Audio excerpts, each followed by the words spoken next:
शंखासुर का पुत्र मुर नामक दैत्य हुआ। शंखासुर को भगवान विष्णु ने मार डाला। इससे मुर को बड़ा दुख हुआ। इसका बदला लेने के लिए वो वन में जाकर मुर दैत्य घोर तपस्या करने लगा।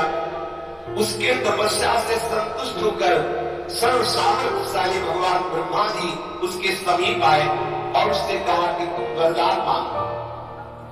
ये सुनकर मुर दैत्य बोला कि हे वरदाता नाथ, देवता, दैत्य, मुनि, मनुष्य, शिव, विष्णु और बड़े बड़े लोकपाल, दिक्पाल, जहां तक आपकी सृष्टि है, मुझे कोई समर में ना जीत सके ना कोई मार सके, ऐसा वरदान दीजिए। इतना उसने तप किया मुर दैत्य ने कि भगवान ब्रह्मा को विवश होकर के ऐसा ही हो तथा ऐसा ही वो कहना पड़ा। अब ब्रह्मा जी ऐसा कह करके अपने लोक को चले गए। अब जो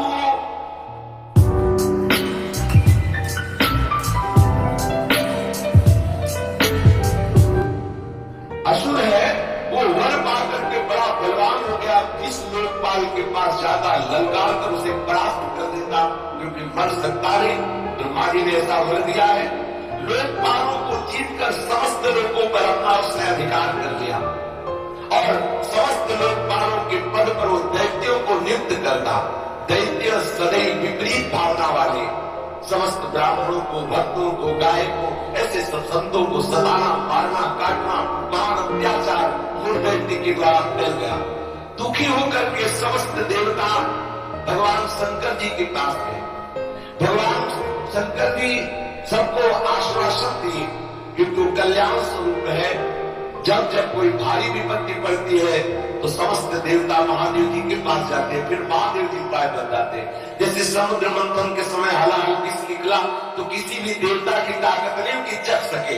महादेव जी के पास गए और प्रार्थना की तो आज भी भगवान शिव को नीलकंठ कहा जाता है, उसे धारण करते हैं।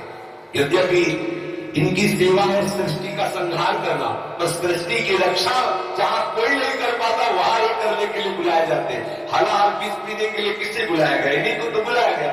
सब देवताओं ने भगवान शंकर से कहा हमारी रक्षा करो। भगवान शंकर ने आश्वासन दिया और स्वयं देवताओं ने अपने पार्षदों के सहित युद्ध के लिए ललकारा। मुर दैत्य ने बहुत भयंकर युद्ध किया, लेकिन युद्ध में विजय मुर दैत्य की हुई, क्योंकि आशीर्वाद है भगवान ब्रह्मा जी का। और देवताओं ने देखा दैत्यों की तो प्रबल सेना बढ़ती चली आ रही है। अब भगवान श्री हरि का स्मरण किया, भगवान विष्णु का कि हे नाथ आप ही रक्षा कर सकते हो। भगवान श्री विष्णु जी ने सुदर्शन चक्र का स्मरण किया और मुर दैत्य पर प्रहार किया, पर ब्रह्मा जी के वरदान प्राप्त होने के कारण भगवान के प्रिय पार्षद सुदर्शन ने उसको ऐसे घूमकर परिक्रमा करते हुए आकर भगवान के हाथ पर विराजमान हो गए, क्योंकि ब्रह्मा जी भगवान श्री हरि के ही अंश से प्रकट हुए। वरदान की मर्यादा रखने के लिए सुदर्शन चक्र जी समीप से जाकर वापस आ गए, लेकिन मुर दैत्य को मारा नहीं। अब तो हाहाकार मच गया कि अब ये प्रलयंकारी दैत्य जब भगवान शिव के वश में नहीं हुआ, बड़े बड़े लोकपालों को अपने अधीन कर लिया और भगवान विष्णु का सुदर्शन चक्र भी वापस हो गया। अब क्या होगा? सब देवता भगवान विष्णु से प्रार्थना करने लगे। भगवान श्री हरि अद्भुत लीला बिहारी है। भगवान विष्णु युद्ध छोड़कर भाग चले। मुर दैत्य ने देखा कि सबका मुखिया तो भाग पड़ा, इसको हम जिंदा छोड़ेंगे नहीं। वो गदा लेकर भगवान का पीछा किया। मुर दैत्य ने भगवान भागकर बद्री का आश्रम में गए और एक बड़ी ही गहरी एकांती गुफा में जा छिपे और अत्यंत श्रमित हुए निद्रावश से प्रतीत होने लगे।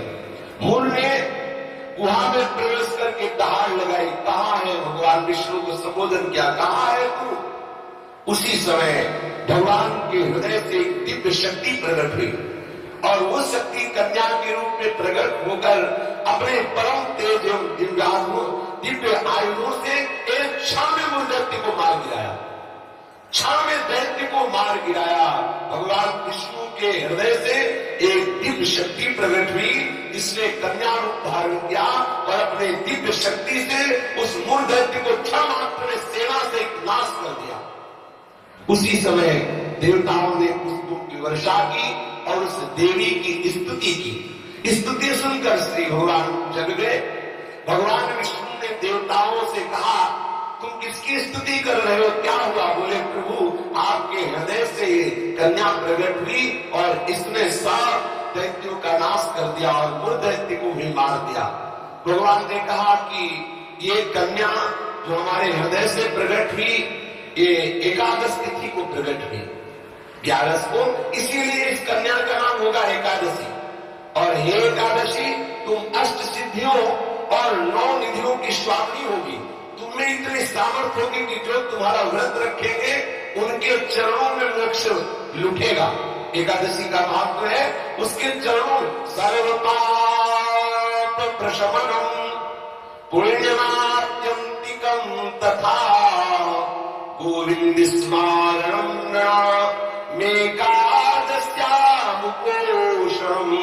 जो एकादशी का उपवास करेगा वो निष्पाप हो जाएगा। जो एकादशी का उपवास करेगा वो बड़ा पुण्यात्मा होगा। जो एकादशी का उपवास करेगा उसे गोविंद के चरणारविंद की भक्ति प्राप्त होगी। श्री भगवान विष्णु ने कहा, जो तुम्हारा व्रत करेगा वो चाहे स्त्री हो चाहे पुरुष हो, वो जो कामना करेगा उस कामना की पूर्ति हो जाएगी। यदि कोई कामना नहीं करेगा तो मेरी भक्ति प्राप्त हो जाएगी। एकादशी व्रत 3 दिनों के साथ होने वाला बताया। 10वीं से व्रत का उपक्रम शुरू होता है और द्वादशी को उस व्रत का उपक्रम पूर्ण होता है। 10वीं के दिन एकादशी के पहले आस्यम मांसम मसूरान्नम चरकार्कोत्तमास्तथा साकम मधुपरान्नम च पुनर्भोजन मैथुने दशम्याम 10 वस्तूनि वर्जयेत् वैष्णवः सदा। जो एकादशी व्रत रहे उनको चाहिए कि 10वीं की तिथि में वो कांसे के पात्र में कुछ पावे ना, मसूर की दाल न पावे, कभी मांस का स्पर्श भी न करे, पाने की तो बात जाने दो, चना न पावे, कोदो न पावे, कोई साग न पावे और शहद न पावे और किसी दूसरे के द्वारा दिया हुआ भोजन न पावे और 2 बार भोजन न पावे और मैथुन न करे। ये 10वीं की तिथि में ऐसा नियम धारण करें। फिर द्वितीयां च निंदां च तांबूलं दं दधावरं परापवादं पैशून्यं स्तेयं हिंसा तथा रतिं कोपं हृतवाक्यं च एकादश्यां विवर्जयेत्। अब एकादशी के दिन 10वीं के दिन ऐसे नियम से रहे कि कांस के पात्र में कुछ पावे ना, मसूर की दाल न पावे, मांस का स्पर्श भी न करे, चना न पावे, कोदो न पावे, कोई साग न पावे, शहद न पावे, दूसरे के द्वारा दिया हुआ कुछ न पावे और 10वीं को 1 बार भोजन करे, मैथुन क्रिया न करे। तब एकादशी के दिन ये नियम ले कि कभी जुआ ना खेले, ना किसी को खेलता हुआ देखे, एक बार दृष्टि पर जाए हटा ले, जैसे लोग ताश वगैरह खेलते। एकादशी के दिन नींद न ले, एकादशी के दिन पान न खाए, एकादशी के दिन दातून न करे, एकादशी के दिन किसी की चोरी न करे, हिंसा न करे, किसी के साथ मैथुन न करे, कभी क्रोध न करे और झूठ ना बोले। एकादशी के दिन ये 11 कार्य ना करते हुए